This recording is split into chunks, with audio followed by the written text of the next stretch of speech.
Kireeditii ashuuraa daa'imman Minisootaa. Baasii daa'imman ittiin guddisan maatii gargaaru.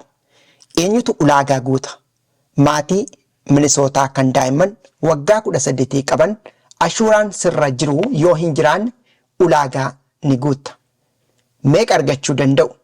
Ijoollee tokkotti hanga $1,750. Baay'inni ijoollee hin daangeffamu. Maaliif barbaachisaa ta'a? Kireeditii siif deebi'uu qaba. Qarshiitu siif deebi'a.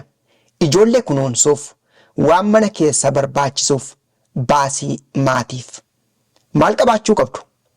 Lakkoofsa Social Security SSN yookiin lakkoofsa namni dhuunfaan ittiin ashuuraa kaffalu ITIN, dookimentii umurii ijoollee tokko isaanii agarsiisu.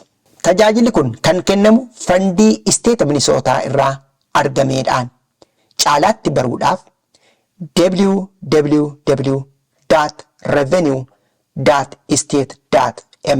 www.revenue.state.mn.us ilaalaa.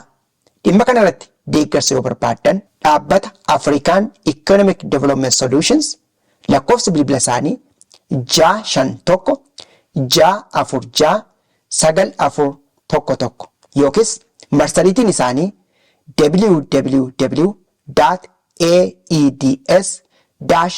www.aeds-mn.org dubbisuu dandeessu.